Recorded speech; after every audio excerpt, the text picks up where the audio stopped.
Jarrow was a small town near Newcastle. In after World War One, there was a major shipyard in Jarrow called the Palmer's Shipyard.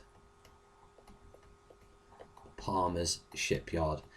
After World War One, the shipyard lost business. There weren't enough ships being built, mostly because the world was actually disarming pretty much after World War One. There weren't enough ships being built, and after the Wall Street crash of 1929, there weren't even enough cargo ships being built.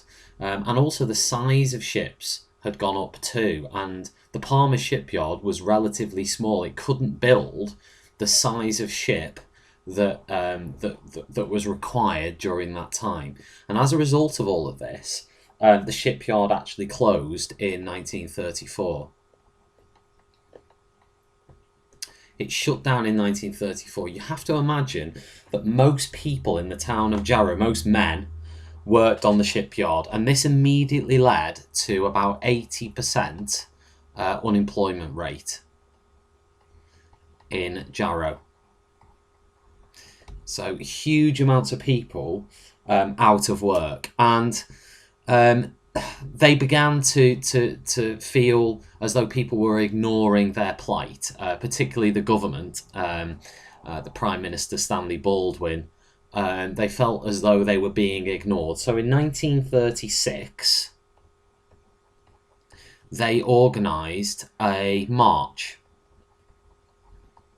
And the march would actually go to London. They would go to London, and there was about 200 of them that would go on this journey. They were joined by the MP Ellen Wilkinson, who was a left-wing MP, later famous for introducing free milk for school children, actually, after 1945. But she was actually the mayor of Jarrow at this time, and the MP she was the MP for Jarrow, not the mayor. And she actually joined them on the march to London as well. It actually got a lot of opposition. A lot of people refused to support it, partly because it was non-political.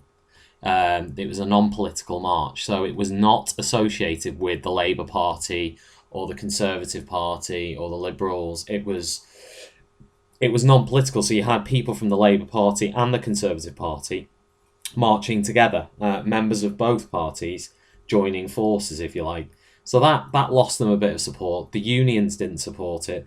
The Prime Minister didn't support it. Little sympathy. However, when they set off on this massive march from Jarrow to London, it was a long, long way. It was actually 450 kilometres. 450 kilometres were going to be covered. On the way, they got a lot of support from members of the public. Really, really supportive. Every town that they went through, all the way from Jarrow, they went through Chester-le-Street, Ferry Hill, Darlington, Harrogate, Leeds, Wakefield, Sheffield, Nottingham, Northampton, Luton, and eventually, obviously, to London. And all the way through these towns and cities, they received really, really good receptions and a lot of sympathy. A lot of them would be wearing their best suits, the marchers. They'd be wearing their best suits. They would be playing harmonicas. There'd be an almost jovial atmosphere. And along the way, they were helped out at various points in terms of food and accommodation and all that kind of stuff by members of the public. On arriving in London, they handed a petition with 12,000 signatures on it to the Prime Minister. 12,000 signature petition to the Prime Minister, Stanley Baldwin. Stanley Baldwin actually refused to meet any of the protesters, and the achievements of the Jarrow March were quite limited. Nothing actually changed. Baldwin pretty much ignored the march. Baldwin ignored it. He didn't really change anything as a result, but one thing it did do, and this is quite significant, it really raised the profile of the unemployed and the suffering of the unemployed in Jarrow, but also beyond Jarrow in other areas affected throughout the United Kingdom during the Great Depression.